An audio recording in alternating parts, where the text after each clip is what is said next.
자, 오늘은 시편 46편 말씀 가지고 두려워하거나 불안해하지 마세요. 그런 주제로 말씀을 전하겠습니다. 우리 옆 사람하고 또 인사하겠습니다. 두려워하지 마세요. 불안해하지 마세요. 왜요? 예, 맞습니다. 설교할 필요가 없는데요. 다 알고 계시기 때문에. 하나님이 함께 계시기 때문에. 그죠? 하나님이 함께 계시면서 지켜주시기 때문에 그거를 믿는 사람은 두려워할 필요가 없고 불안해할 필요가 없습니다. 이 믿음을 갖고 있는 사람은 불안과 두려움이 내 마음속에서 빠져나가지만은 이 믿음이 흔들리기 시작하면, 이 믿음이 약해지기 시작하면은 불안이란 친구가 찾아오고 두려움이란 친구가 찾아와요. 그래서 우리가 잊으면 안 됩니다. 자, 오늘 이 시편 46편은 바로 그런 말씀이에요. 우리가 사는 세상은 너무나 무섭고 두렵고 우리의 생명과 안전과 재산을 위협하는 것들이 많지만, 그래서 우리는 불안하고 두려울 수밖에 없지만 하나님 안에 있으면 안전하다. 오늘 이 46편의 이 고라 자손인데 저자가 이 사람이 간증하는 내용이 그겁니다. 이 46편에. 오늘 이 말씀 듣는 중에 이런 은혜가 있기를 바랍니다. 이 46편은 시편 23편과 함께 매우 유명한 시편이에요.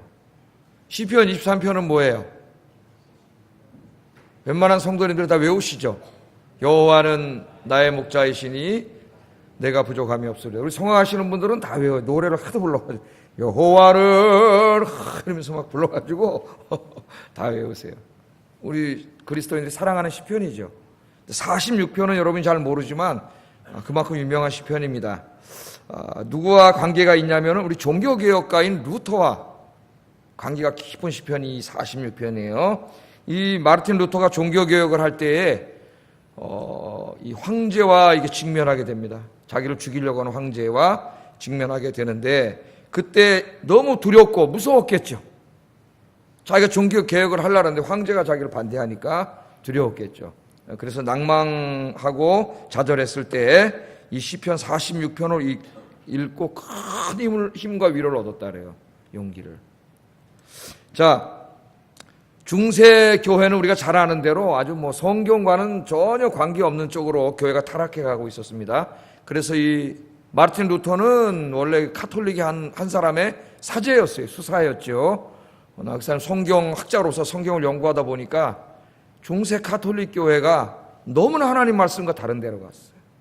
하나님 말씀과는 전혀 상관없는 곳으로 타락해 갔습니다. 그래서 막 교회당 지려고 하다 보니까 돈이 있어야 되잖아요. 돈이 있어야 교회당 짓지. 교회당 그렇게 많은데 왜 자꾸 져? 그걸 또 조항들마다 또 지려고 또 짓다 보니 돈이 모자라니까 어떻게 해요? 헌금을 걷어내기 위해서 면죄부를 팔아먹었습니다.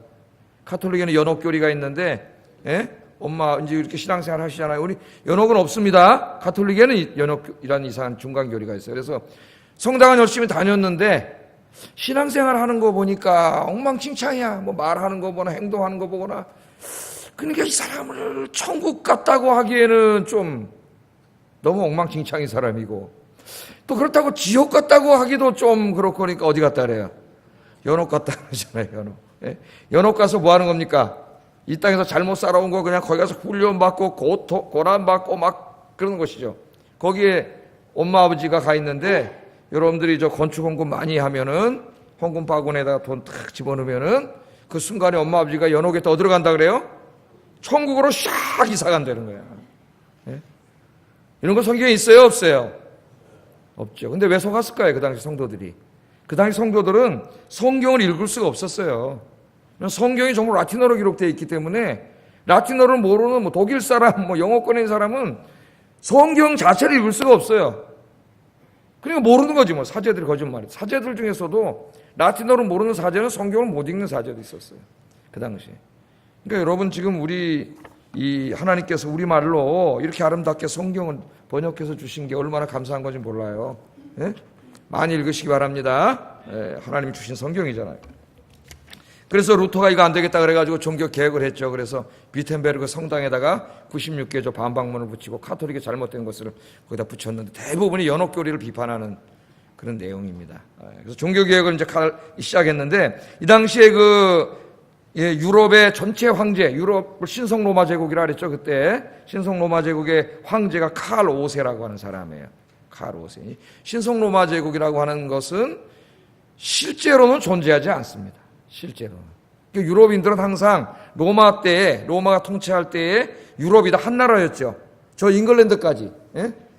그 유명한 시저가 저 도보 해협을 건너갖고 어디까지 갔어요? 잉글랜드까지 갔어요. 거기 잉글랜드까지가 여러분 로마였어요. 독일의 그 라인강 남부 지역까지 전부 다 한 나라였습니다. 다 로마 한 나라. 그러니까 한 나라에 대한 꿈을 가지고 있었어요. 근데 나중에 이제 게르만족이 침략을 하면서 다 망했죠. 로마 제국이. 그래서 뭐 프랑크 왕국도 여러 가지 왕국이 생겼지만은 하나가 되고자 하는 꿈이 있었습니다. 교황이. 그래야 자기가 거기 이거 되잖아요. 예? 전체에 이거 되지 않습니까? 그래서 황제 대관식을 세우고 로마 이제 이 신성 로마 제국이라는 걸 만들었는데 나중에 이제 갈수록 유명무실해지고 다 민족 국가가 생겨나고 그냥 문서상으로만 존재하는 나라라고 보면 되고 대부분의 황제들이 이제 독일 황제들이 많이 이 신성 로마 제국 황제를 했습니다. 근데 루터가 이제 종교개혁을 할 때에 이 황제가 칼 5세라고 하는 사람, 칼 5세. 이 사람은 독실한 가톨릭 신자예요. 그 당시에 독일은 한 나라가 아니라 여러 제후국들로 쪼개져 있었죠. 조그만 제후국들로 이게 쪼개져 있었습니다. 나눠져 있었어요. 근데 루터가 종교개혁을 하면서 그 제후들 중에 루터를 따르는 사람들이 하나 둘 생겨나기 시작했어요. 그러니까 이제 이 칼은 자기가 다스리는 이 나라를 하나로 통일시켜야 되겠는데 잘못하면 종교 때문에 갈라지게 생겼어요. 그래서 이 황제가 명령을 내립니다. 앞으로 독일에 있는 모든 제후국들은 로마 카톨릭식으로만 예배를 드려야 된다. 그렇게 황제가 칙령을 내렸어요. 황제의 명령은 법입니다. 자, 이제 황제의 법을 따르지 않으면 어떻게 돼요? 체포돼서 죽어요. 이 루터가 종교개혁을 하다가 큰 위기에 봉착한 겁니다. 계속했다가는 어떻게 돼요? 황제의 명령을 어긴 것이 돼서 끌려가서 죽는 거예요. 그래서 루터가 굉장히 낭망을 하고 두려웠어요. 이거 계속 해야 되나? 루터는 한 사람의 수사에 불과하고 상대는 누굽니까? 황제죠, 황제. 유럽의 황제. 마치 바울은 한 사람의 죄수였지만은 누구랑 싸웠어요?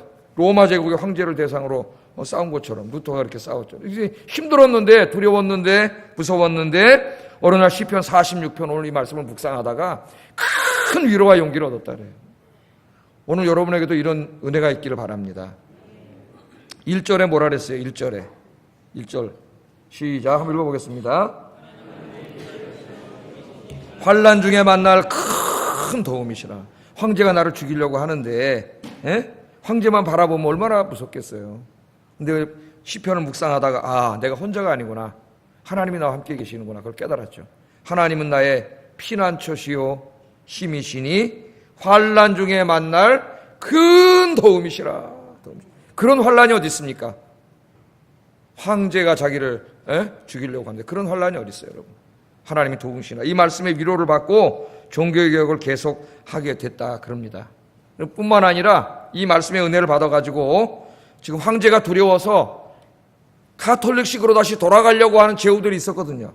안 그러면 황제가 군대가 오면은 큰일 나지 않습니까? 그 제후들에게 힘을 주기 위해서 찬송가도 하나 만들었어요. 이 말씀에 기초해서. 그 찬송가가 여러분 그 508자인가요? 내 주는 강한 성이요. 이 찬송입니다. 내 주는 강한 성이요 방패와 병기 되시니 큰 환난에서 우리를 구하여 내시리로다. 이 찬송을 만들어서 독일 제후들을 격려한 거예요. 2절은 내 힘만 의지할 때는 패할 수밖에 없도다. 힘 있는 장수 나와서 날 대신하여 싸우네. 이 장수 누군가? 주 예수 그리스도 만군의 주로다. 당할 자 누구랴? 반드시 이기리로다. 이 찬송을 부르면서 승리한 줄로 믿습니다. 여러분 이것이 말씀의 힘이에요. 말씀의 힘. 성경은 인간의 사상과 철학을 담은 인간이 쓴 책이 아니에요. 이 책은 하나님이 우리에게 전달해주고자 하시는 하나님의 진리의 말씀을 담고 있는 계시의 말씀이에요. 계시의 말씀. 하나님의 말씀입니다.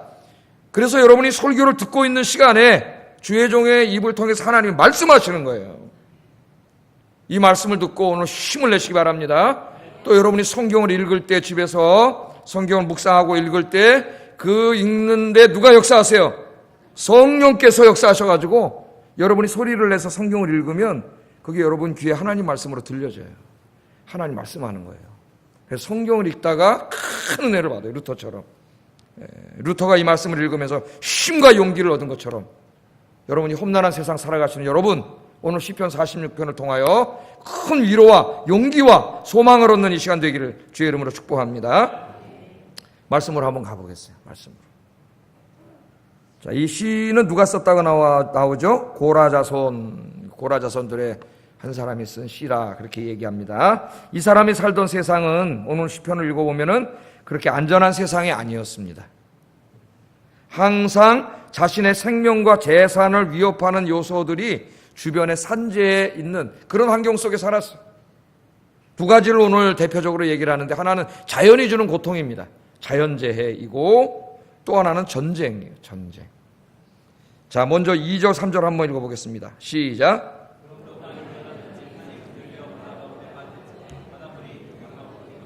그것이 넘침으로 산이 요동할지라도 우리는 두려워 아니하리로다. 아멘. 자, 이 말씀을 보세요. 좀 시적으로 표현을 했지만, 시적으로 상징적으로 표현을 했지만, 이 말씀을 읽으면 뭔지 알 수 있어요. 땅이 막 변해서 흔들리는 게 뭐예요? 땅이 흔들려요. 여러분, 우리가 오늘 예배를 드리는데 땅이 막 흔들린다고 생각해 보세요. 땅이. 산이 막 흔들려. 뭐가 일어난 거예요? 지진이 일어난 거죠. 그러니까 한동안 우리나라에 지진이 없어서 지진이 뭔지 잘 몰랐는데 우리나라 지금 포항 이쪽에 사는 분들이 지금 불안에 떨고 있지 않습니까? 예? 지진 일어나고 막 집에 금이 가고 막 땅 지축이 흔들리는 거예요. 지축이. 그런 걸 경험한 거죠. 그런 걸 한번 경험한 사람은 이 트라우마가 생겨서 불안해요. 조금만 뭐 이렇게 집이 흔들려도 막 간이 쿵쿵 하고 불안하고, 또 지진이 일어나면 어떡하지? 아마 지금 포항에 사시는 이분들이 그럴 거예요. 아마. 그럼 불안이 있겠죠. 산이 흔들리고 땅이 흔들려갖고 산이 바다에 빠진, 예? 뭡니까? 화산이 팍 폭발하는, 화산 폭발하는 곳을 보세요. 그 사람들이 한 도시가 다 폐허가 돼버린. 우리는 화산이 아직 화산을 모르는데 화산 폭발이 일어나는 거죠. 바닷물이 흉흉하고 뛰노는 게 뭡니까? 지진이 일어나면 어떻게 돼요? 지축이 흔들리죠. 지축이 흔들리면 어떻게 됩니까? 바닷물이 잔잔해 있다 출렁 하잖아요. 출렁 하면 물이 어떻게 샥 올라오지. 그게 뭐예요? 해일이에요. 해일이 뭐 다른 거예요. 여러분, 저렇게 물이 가만히 있지만 제가 이렇게 흔들면 어떻게 돼요? 물이 확 넘쳐나잖아요. 해일이 그렇게 해서 오는 거예요. 바다엔 지축이 지진으로 인해서 흔들리니까 출렁하니까 뭐 100년 동안 한 번도 바닷물이 안 들어오던 곳에 갑자기 바닷물이 확 돌아가지고, 요새는 뭐 몇백 명 죽는 것도 아니고 10,000명 이상 죽고 막 그렇습니다. 수천 명이 죽고 그런 해일이 일어난 거예요. 아마 오늘 이 말씀으로 봐서 이 사람은 이런 것들을 다 자기에게 경험했던 사람인 것 같아요. 그러면 여러분 굉장히 두렵고 무섭고 불안하고 그럴 텐데, 이 사람이 뭐라 그러니까? 해일이 일어나가지고 바닷물이 넘치고 산이 요동하고 땅이 막 흔들릴지라도 뭐라 그래요? 두렵지 않습니다. 두렵지 않습니다. 왜 안 두려울까요? 네, 오늘 정답은 다 하나님입니다. 네, 인생의 정답은 하나님이에요. 어려울 거 하나도 없어요. 네? 학교 가면 어려운 게 많지만은 교회 오면 너무 쉬워요. 여러분 인생의 정답은 다 뭐예요? 하나님이에요. 하나님. 하나님 그럼 다 돼. 네? 하나님. 두렵지 않다 그래요? 두렵지 않다 그래요. 두려워야 되는데 두렵지 않아요. 네? 왜? 하나님이 함께 계시면서 지켜주시는 걸 믿기 때문에 두렵지 않습니다. 그렇게 얘기합니다. 그 다음에는 자기가 겪었던 전쟁에 대해서 이야기해요. 6절 읽어보겠습니다. 시작.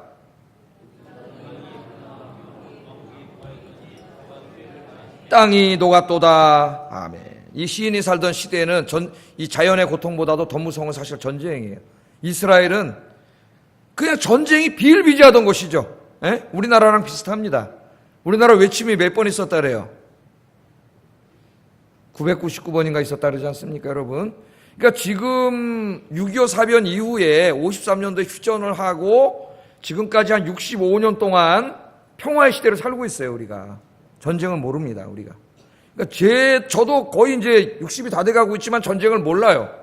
65세 되신 분도 전쟁을 몰라요. 하나님의 은혜인 줄로 믿습니다. 그 전에는 거의 1000번에 걸쳐서 외침이 있었어요. 크고 작은 우리나라가. 그러니까 조선에 살던 사람은 항상 불안했습니다. 고려, 뭐 신라, 뭐 삼국시대 다 마찬가지. 오죽 불안했으면 아침 인사가 뭐예요?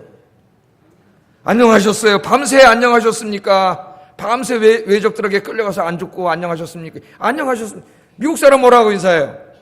Good morning. 독일 사람은 그때 모르겐 더 이상 물어보지 마세요. 잘 모릅니다. 얼마나 좋은 아침입니다. 우리는 안녕하셨습니까? 밤사이 안녕하셨습니까? 이게 인사말이 됐잖아요. 우리나라에. 그러나 하나님의 은혜로 평화로운 거예요.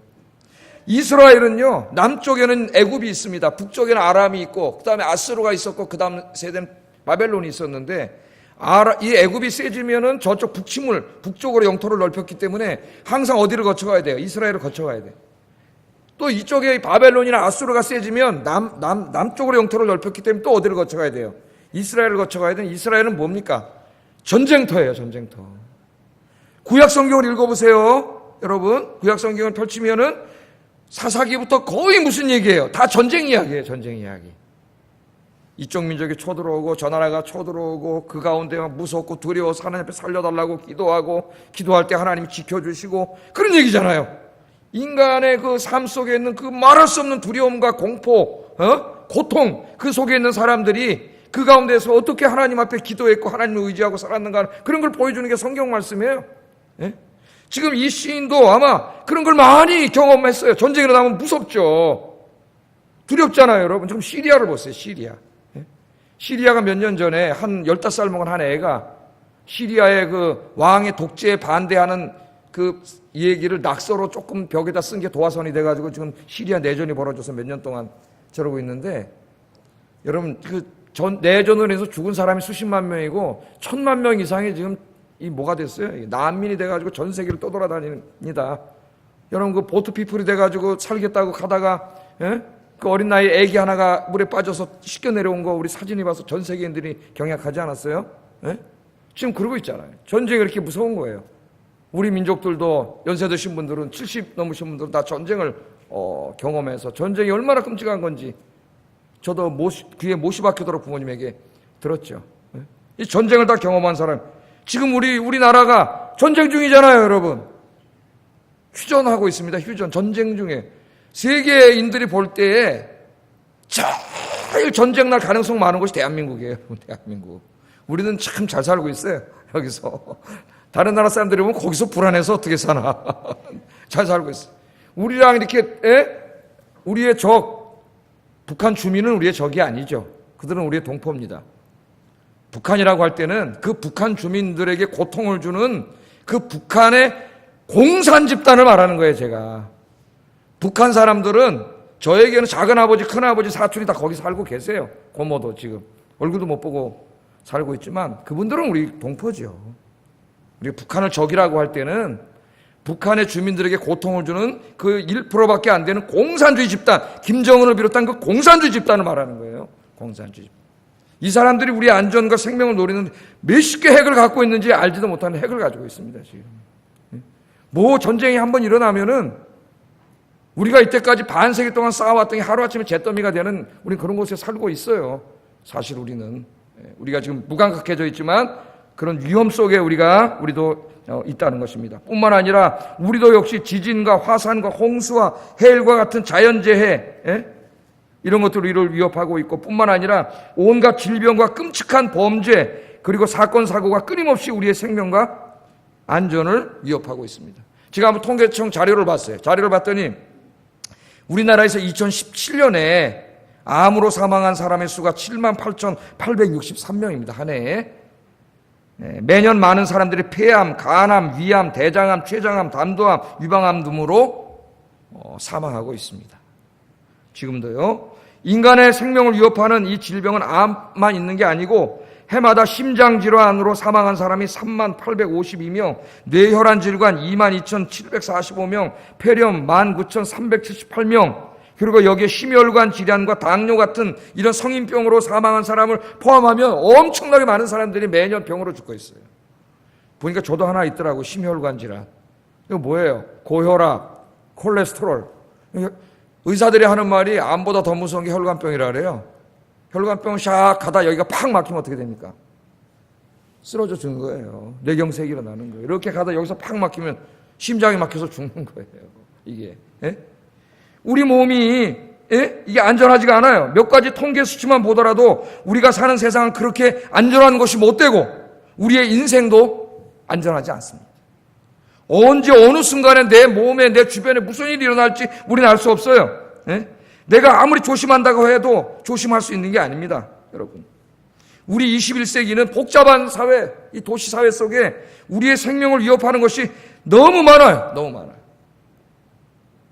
제가 또 통계를 보니까 끔찍한 이 살인 있잖아요. 살인으로 매년 죽는 사람이 이 지구촌에서 살인으로 죽는 사람이 무려 38만 5천 명이라 그래요. 38만 5천. 그래서 제가 하루로 나눠봤습니다. 하루에. 지금도 매일 1042명이 살인범들에 의해서 살해당하고 있습니다. 지금 이 시간에도 1042명이 평균 하루에 살해당하고 있어요. 살해당하고 있어요. 그 제가 제 딸이 직장 다니다가 뭐 야근하다가 늦게 오면은 제가 창문을 이래 내다보고 있다가 추우면 겨울이잖아요. 길거리 사람이 없더라고. 그럼 또 옷을 주섬주섬 입고 저까지 마중을 나가. 왜 마중을 나갈까요? 세상에 하도 살벌하니까 불안하니까. 까지 아들놈이야 뭐 1시에 들어와도 마중 안 나갑니다. 그냥 지가 군대 가는데 알아서 들어오겠지. 이 딸은 불안해. 딸은 데리고 가야 돼 가서. 예? 우리가 불안한 세상에 살고 있어요. 세상에 하도 살벌하니까 그렇습니다. 뿐만 아니라 사건 사고도 끊임없이 벌어지는데 화재, 우리나라 불은 왜 이렇게 자주 나는지 요새. 화재, 가스 유출, 교통사고 등 우리 주변에 우리의 생명을 노리는 사고들이 매일 발생하고 있습니다. 해마다 자동차 사고로 우리나라에서만 4천에서 5천 명이 죽는다래. 1년에. 자동차 사고로. 그러니까 여러분 아침에 자동차를 몰고 나가는 사람 중에 내가 오늘 사고 나서 죽으리라고 생각하고 나간 사람은 아무도 없어요. 다 나 갔다 올게. 근데 못 돌아오는 거예요. 4천 명에서 5천 명이 그렇게 죽는 거예요. 나 혼자 안전 운전해야지. 근다고 되는 게 아니더라고요. 밤 좀 늦게 운전하다 보면 가을지자로 운전하는 사람이 있습니다. 이 누구예요, 이 사람? 빨리 신고해서 체포해야 돼. 이게 술 먹고 운전하는 사람이에요. 우리나라의 음주운전 처벌이 너무 약해요. 음주운전은 중벌로 다스려야 됩니다. 자기만 위험한 게 아니라 다른 사람의 생명을 위험하게 하는 범죄 행위예요. 연예인들이 음주운전하다가 잡혀서 또 나와요. 텔레비전에. 왜 이렇게 우리나라 검사 판사들이 이런데 특히 간음죄하고 성범죄하고 음주운전에 왜 이렇게 간대한지 모르겠어요. 내가 듣기로는 금요일 밤 새벽까지는 그냥 불야성으로 술 먹는다 그래. 판사 검사들이. 내 대단히 미안한 얘기지만 지네들이 그러니까 그런 게 아닌가 이런 생각이 들 때가 있어요. 안전하지. 어떤 사람 졸음운전하고 있어요. 내가 아무리 조심한다고 되는 게 아니더라 이거예요. 우리 인생에.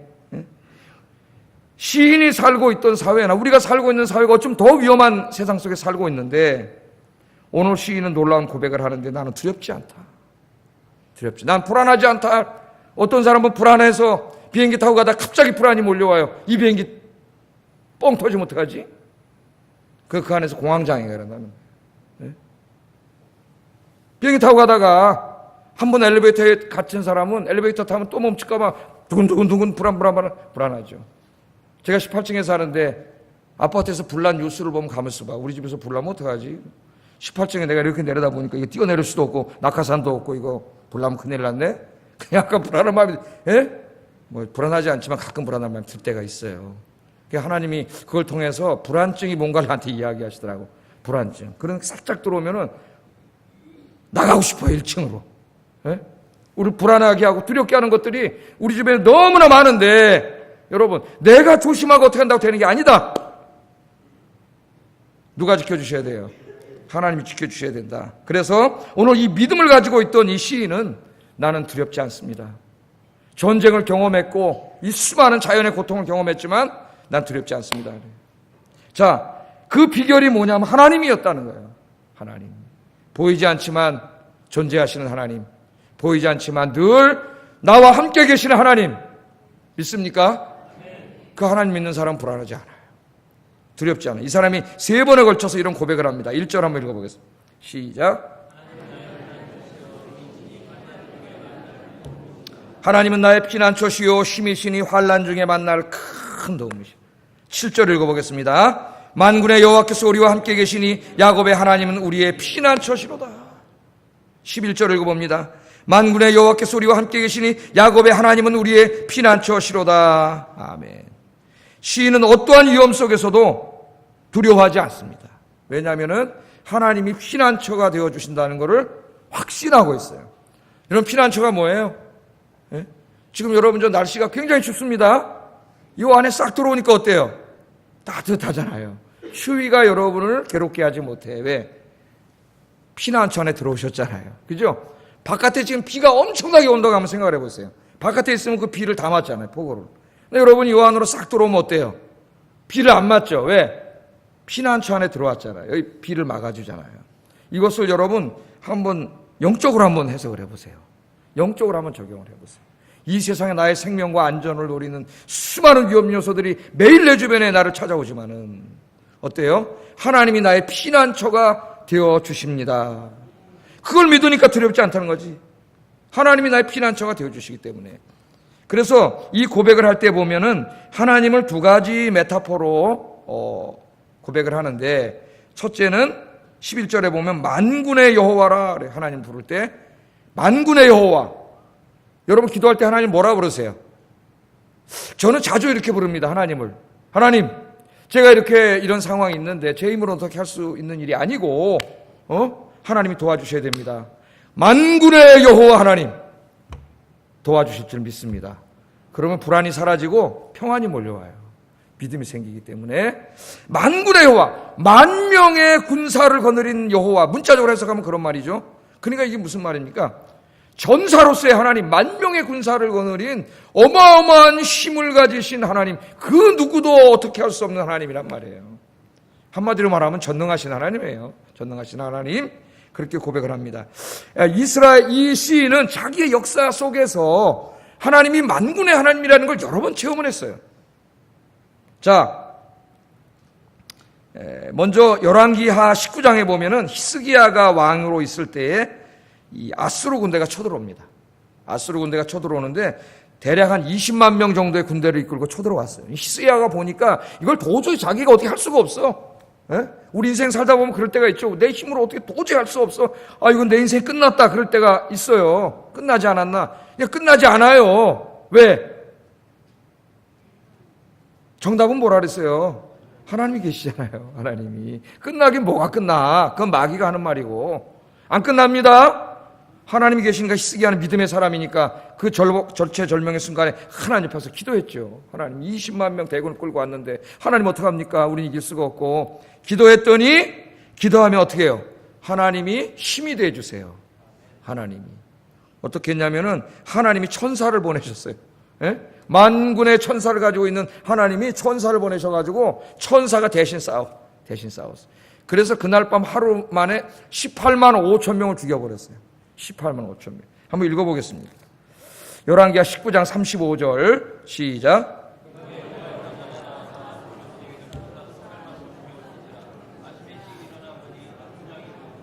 예. 하나님께서 천사를 보내셔. 천사가 와서 칠 줄 누가 알았겠어요? 아수르의 장군이 아침에 일어나 보니까 18만 5천 명이 죽었어. 밤중에 어떻게 죽었는지 천사, 하나님이 죽음의 천사를 보내셔서 생명을 싹 걷어가고. 우리 인간의 생명은 아무것도 아니에요. 하나님이 오늘 밤에라도 싹 걷어가면 끝나는 거예요. 그냥.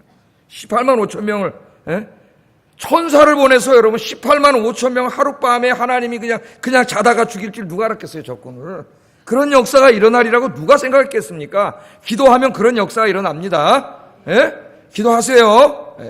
정말 그럴까? 기도 안 해본 사람은 지금 목사님이 저 뻥치는 거 아닌가? 여러분 기도하시면 그런 하나님을 체험합니다. 또 역대하 20장에 보면은 여호사밧 왕 때 아람이 연합군을 형성해서 쳐들어왔어. 그러니까 이거 어떻게 또 할 수가 없어요. 너무 많은. 이스라엘은 무슨 역사라고요? 전쟁의 역사예요. 무섭고 두렵고 주변 민족이 다 모여가지고 한 번에 쳐들어와 버렸는데 못 이기면 이제 다 살육당하고 뺏기고 강간당하고 뭐 이거 아닙니까 여러분? 끔찍한 일이 벌어지는 거죠. 그 여호사밧이 기도를 하는데 어린 나이까지 다 모았어요. 어린 나이까지. 그러니까 여러분 애들을 무시하지 마세요. 집에서 기도할 때 아이들도 모아놓고 기도하세요. 야, 지금 우리 집이 이런데 같이 기도하자. 그럼 여러분 하나님이 아이들의 기도를 기뻐하십니다. 어린아이의 기도를 기뻐하세요. 아이들 무시하지 마세요. 손자, 손녀 무시하지 마세요. 애들한테 기도부터 하세요. 애들이 기도해요.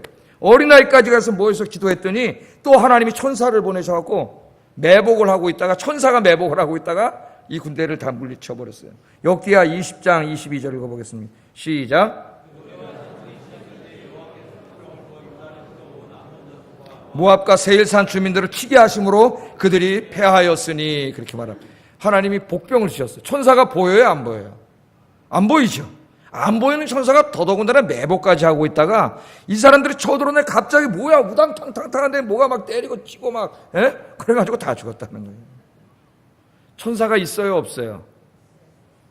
제가 언젠가부터 천사론에 대해서 가르치겠는데, 천사를 너무 과장하면 안 되지만은 성경에 보면은 문자적으로 해석하면 1억이에요. 1억. 만만이니까 만만의 천사를 거느렸더니 하나님이, 만만이면 만 곱하기 만이면 얼마예요? 1억이지. 1억. 상징적인 숫자지만 그렇게 천사가 많다는 거예요. 그래서 유대인들은 수호 천사를 믿어요. 수호 천사. 베드로가 그 감옥에 갇혀 있다가 기적적인 방법으로 풀려나와서 문을 두들기니까 사람들이 베드로가 나왔을 리는 없다, 감옥에 있는데, 그의 수호 천사가 왔나 보다 그러잖아요. 그 수호 천사를 유대인들은 믿었어요. 천사가 이렇게 많으니까 한 사람당 하나씩 하나님이 붙여줘가지고 도와준다고 믿어서 천사론을 연구하는 사람들이 연구를 하고 있습니다. 우리는 천사가 어딨나 봤더니 수련회 갔더니 천사 게임 해가지고 천사가 있더라고. 천사 게임. 천사를 보내셔가지고 하나님 다 치셨어요. 만군의 하나님께서 하나님의 군대를 보내셨단 말이죠. 그래서 이것을 잘 알고 있는 시인은 9절 11절에 오늘 본문에 이렇게 고백을 하고 있어요. 간증합니다. 읽어보겠습니다. 시작.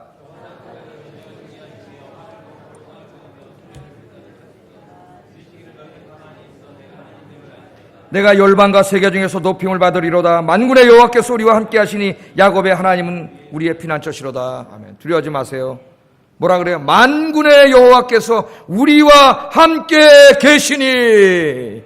뭐가 두렵습니까? 아수르 20만 군대가 두렵습니까? 아람 연합군이 두렵습니까? 만군의 여호와가 우리와 함께 계시니, 만군의 여호와가 여러분과 함께 계시니, 만군의 여호와가 나와 함께 계시니, 믿습니까? 나와 함께 계시니, 그러기 때문에 안 두려운 거예요. 안 두려운 거예요. 무섭지 않은 거예요. 불안하지 않은 거예요. 오늘 여러분도 이 믿음을 갖기를 주의 이름으로 축복합니다. 또 하나는 야곱의 하나님으로 고백하고 있습니다. 야곱의 하나님. 야곱의 하나님은 뭘 이야기합니까? 만군의 하나님이 강한 아버지와 같은 하나님이라면 야곱의 하나님은 어머니와 같은 하나님이에요. 야곱이 여러분 에서 쏘기고 이제 장자권 뺏어가지고 갔다가 나중에 부자가 돼가지고 이제 돌아오잖아요. 돌아오는데 야곱이 돌아온다는 소리를 듣고 형 에서가 뿔따가 잔뜩 나가지고 여러분 20년 동안 만나기만 하면 죽인다 그러고 분노를 키워왔어요. 20년 동안 분노를 키워온 분노는 터지면 빅뱅이 일어납니다. 빅뱅이. 이놈의 새끼 죽인다 그래갖고 400명의 군대를 몰고 야곱을 찾으러 오는 거예요.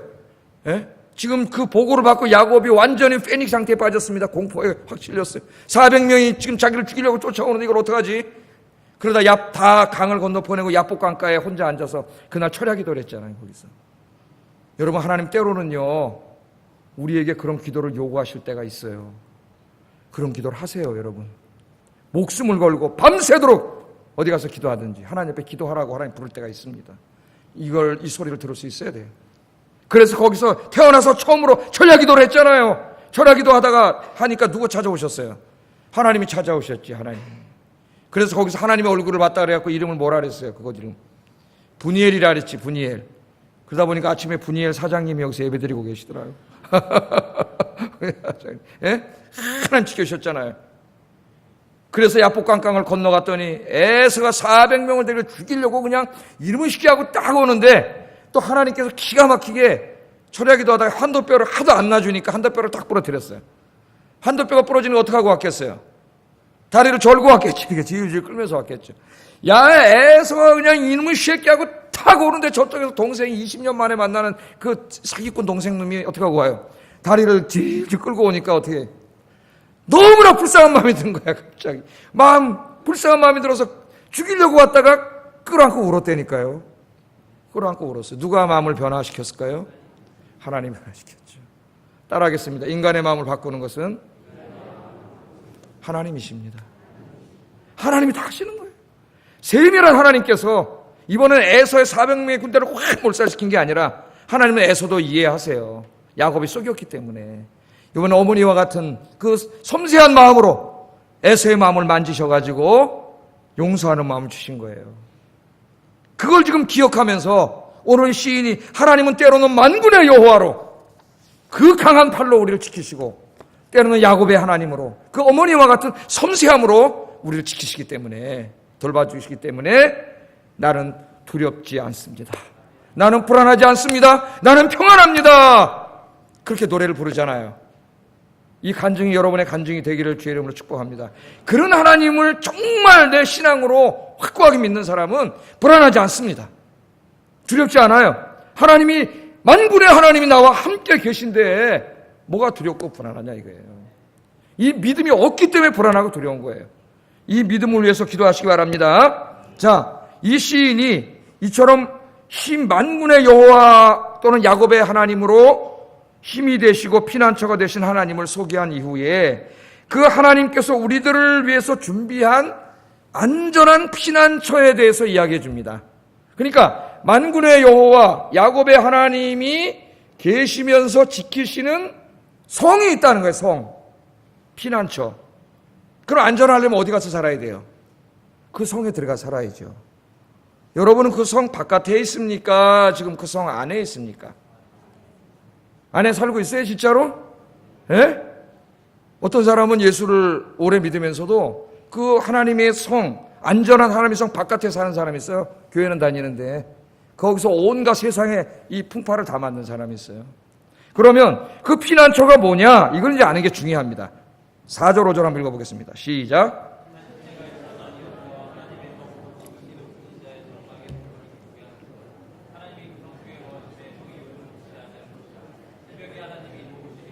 예, 여기 보면 한 성, 하나님이 거하시면서 지켜주시는 안전한 성, 그 성에 대해서 소개하는데 이 문자적으로 해석하면 이 성은 예루살렘 성이죠. 시인이 살던 예루살렘 성. 예루살렘 성은 안전한 곳이었습니다.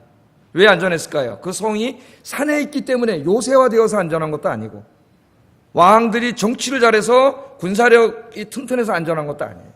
그 성 안에 뭐가 있어요? 성전이 있죠. 성전에 누가 계세요? 하나님이 계시죠. 하나님이 계시기 때문에 안전한 거예요. 하나님이 성전에 계시면서 성을 지켜줄 때는 그 누구도 이 성을 요동케 하지 못했습니다. 그런데 나중에 그들이 죄 짓고 우상 숭배하고 그랬을 때 하나님의 영이 어떻게 했어요? 성전을 떠나가셨죠. 하나님이 떠나갔다는 것은 하나님이 보호막을 걷어갔다는 거예요. 그게 금방 바빌론에게 망해버렸잖아요. 여기에 나오는 성은 1차적으로는 예루살렘 성이에요. 예루살렘 성. 그런데 예루살렘 성만 의미하는 건 아닙니다. 그러면 우리가 안전하게 살려면 어디로 이민 가야 돼요? 저 예루살렘 성으로 이민 가야 됩니까? 그런 거 아니죠. 네. 여기 이 말씀을 보면은 이것이 하나의 문자적인 의미만이 아니라 여기에 굉장히 중요한 신학적인 의미가 있어요. 신학적인 의미가. 자, 이 말씀을 다시 보세요. 이 성의 시내 한 강이 흘러 들어간다 그랬습니다. 성으로. 한 시내가 있어 흘러 들어간다 그랬죠. 예루살렘 성으로. 그런데 실제로 예루살렘엔 강이 없어요. 그러니까 이것만 봐도 이것이 문자적인 예루살렘이 아니라 하나님께서 모든 성도들을 안전하게 지켜주시려고 만들어 놓은 어떤 신학적이고 상징적인 예루살렘이라는 걸 알 수가 있어요. 그죠? 그런 성입니다. 그런 성 안에서 우리가 살아야 된다. 그래서 이 그림은 창세기 2장 10절, 14절에 나오는 에덴 동산에서 가져온 이미지예요. 에덴 동산은 하나님이 화용검을 둬서 지키기 때문에 그 성은 안전하고 평안한 곳 아니었습니까? 네. 그런 곳을 이제 에덴은 없어졌지만 하나님이 이곳에 두셨어요. 두셨어. 여러분 그게 어디 있는지 아세요? 어디 있는지? 네? 우리가 말이죠. 지금도 이 육안으로 보면은 우리를 위협하는 것들, 우리에게 고통을 주는 것들만 보이지만 여러분이 정말 영적인 눈을 뜨고 보면 하나님이 우리를 위해서 준비하신 그 안전한 피난처인 하나님의 성이 보입니다. 보이십니까? 예? 안전한. 주변의 세상에 지진이 나고 해일이 일어날지라도 안전합니다. 온 열방들이 일어나 군대를 동원하여 쳐들어올지라도 안전해요. 온갖 사건 사고가 난무하고 전염병과 온갖 질병들이 우리의 삶을 위협하는 세상에 있을지라도 우리는 그 성에 들어가면 안전합니다. 그 성에 들어가면. 왜 안전하느냐? 하나님이 그 성 중에 거하시며 지켜주시기 때문이라 그랬어요. 다시 한번 5절 읽어보겠습니다. 시작. 새벽에 하나님이 도우시리로다. 아멘. 새벽부터, 아침부터 하나님이 그 성에서 도와주세요. 자, 그러면 중요한 게 있어요. 이제 우리가 그 성으로 이민 가야 되는데, 이민 갑시다, 오늘부터. 예? 이민 가셔야 돼요. 그 성에 들어가셔야 돼요. 그 하나님이 지키시는 그 하나님의 피난처, 하나님의 성은 어디 있을까요? 어디? 우리는 어떻게 그 안전한 성에 들어가서 살 수 있을까요?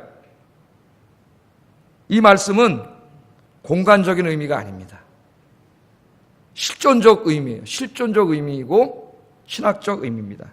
하나님의 성은 어디에 있는 것이 아니에요. 어디에 있어서 내가 그 성을 찾아가야 가는 그런 성이 아닙니다.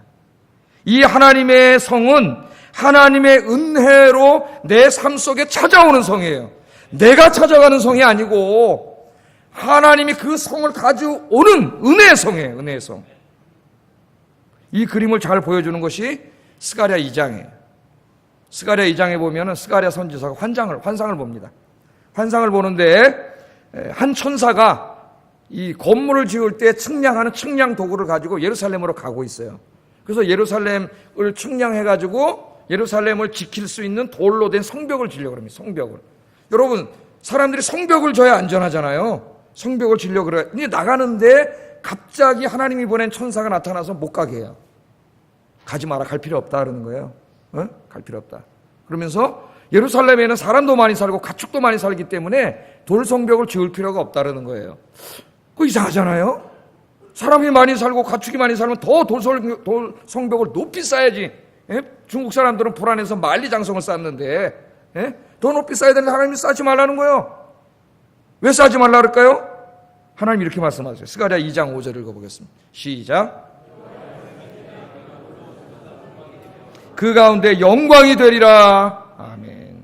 여호와의 말씀이 뭐라 그래요? 내가 예루살렘을 지키는 불성곽이 되리라. 돌로 쌓을 필요 없다. 인간적인 안전책을 강구할 필요 없다.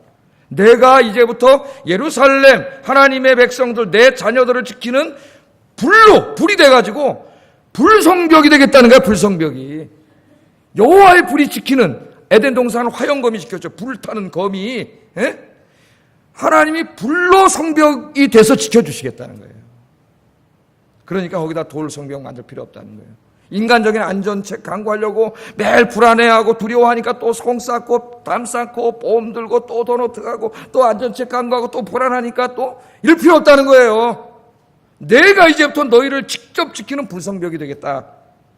하나님이 그렇게 말씀을 하십니다. 자, 불로 된 성벽입니다. 하나님의 피난처는 하나님이 지키시는 불로 지키시는 하나님의 불로 지키시는 성벽. 어떻게 우리 삶에 이루어지나요? 여러분이 하나님을 잘 섬기고 하나님 앞에 여러분의 인생을 의지하고 여러분이 무릎 꿇고 기도할 때에 그 불로 지키는 성벽이 여러분 가운데 임하는 거예요. 자, 한번 이렇게 보세요. 제가 그림을 그렸으면 좋은데 그림을 잘 못 그려가지고 이게 세상이라고 한번 생각을 해보세요. 이 세상. 이 세상 안에 지금 여러분 제가 이때까지 말했던 온갖 자연의 고통, 홍수니 태풍이니 해이니 지진이니 화산이니 전염병이니 암이 온갖 질병과 전쟁의 사건 사고 위협들이 가득 차가지고 내를 언제 내 인생에 공격해 들어올지 모르는 이 가운데 우리가 있어요. 그러니까 불안한 거지. 두려운 거죠. 불안하고 두려운 거예요. 그런데 여러분이 여러분의 인생을 하나님께 의지하고 그 자리에서 하나님께 기도하면은 하나님의 불성벽이 여러분에게 어떻게 한다는 거예요? 이게 여러분이라 그러면 하나님의 불성벽이 여러분이 콱 임하는 거예요. 그럼 여러분 인생이 어떻게 되는 거예요? 하나님의 불성벽 안에 들어오는 거예요. 하나님 지켜주시는 거예요. 지금 이 말씀을 하고 있는 겁니다. 피난처라는 말이. 하나님 피난처가 되어주시는 거예요. 여러분이 하나님을 의지하고 무릎 꿇고 기도하면은 하나님이 여러분을 지키시는 그 성이 여러분에게 임하고 여러분이 가정에서 자녀들과 함께 하나님을 경외하고 예배하고 기도하는 가정을 이루면 그 가정을 하나님이 불성벽으로 지킨다는 거예요. 할렐루야. 어디에 찾아가는 게 아니에요. 내가 주님 앞에 무릎 꿇고 있는 그곳에 임하는 거예요. 그곳에. 우리가 이걸 잊고 살 때가 얼마나 많습니까? 하나님의 도성은 온갖 폭력이 난무하는 이 무섭고 험난한 세상 한가운데 여러분의 삶 속에 임합니다. 하나님의 도성은 자연재해가 일어나고 전쟁이 일어나고 권력에 의한 폭정이 있고 경제적 재난이 있고 온갖 범죄가 일어나고 있고 질병이 있고 가난이 있고 다툼이 있고 갈등이 있는 인간 세상의 한가운데 살고 있는 여러분에게 여러분을 지키기 위해서 임하는 줄로 믿습니다. 그것으로 인한 하나님의 보호막이라 할 수가 있겠어요. 보호막. 여러분이 무릎 꿇을 때 하나님이 여러분에게 보호막을 치세요. 보호막. 불로 보호막을 치세요. 하나님이 지켜주세요. 이 보호막을 하나님이 걷어가면 나는 모든 위험에 노출되는 인생이 되는 거예요. 여러분 어떻게 사셔야 되겠어요? 더 잘 예배드리고 더 기도하고 더 하나님 의지하고 사세요. 여러분이 제일 안전할 때가 언제입니까? 우리가 막 건강보험 뭡니까? 종합검진도 받고 또 받아야 되겠죠. 저는 이때까지 한 번도 받아본 적 없지만, 받는 게 나쁜 건 아닙니다. 글을 읽어보니까 유럽 사람들은 거의 평생 안 받는다 그래요. 근데 우리가 암 더 많이 걸리고 더 많이 죽어. 제가 생각해보세요. 왜 그러나 그랬더니 우리나라 사람들은 불안하니까 자꾸 받는 거 아니에요. 받는 게 나쁘다는 게 아니라 불안하니까 불안에 시달리면 더 걸려요, 병에. 그래서 하나님이 지킨다는 믿음을 가지면 불안이 사라져요. 믿음이 생겨요. 안전해져요. 언제 가장 안전한가? 여러분이 하나님 앞에 나서 예배하고 무릎 꿇고 기도할 때가 제일 안전해요. 왜? 하나님이 그때 다 지키시는 거예요, 거기를. 그걸 모르고 우리는 인간적인 안전책만 잔뜩 강구하고 다녀요, 어리석게도. 얼마나 어리석은 인생입니까? 피난처 대신 하나님 앞에 기도해야 되는데, 물론 인간적인 안전책도는 강구하는 건 나쁜 거 아니겠지만, 여러분 더욱더 여러분 하나님을 의지하시기 바랍니다. 2019년이 이제 밝아오는데 이틀밖에 안 남았어요. 제가 그래서 이 설교를 준비했습니다.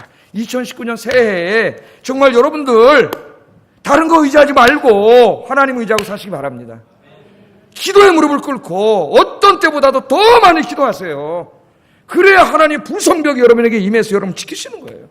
더 많이 기도하고 더 많이 하나님을 의지하고 하나님을 기쁘시게 하는 삶을 사셔서 여러분의 인생이 하나님의 불성벽 안에서 사는 인생이 되시기를 주의 이름으로 축복합니다.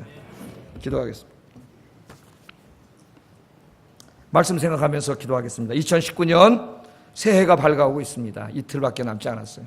내가 어떻게 살아야 되는지 오늘 귀한 말씀을 배웠습니다.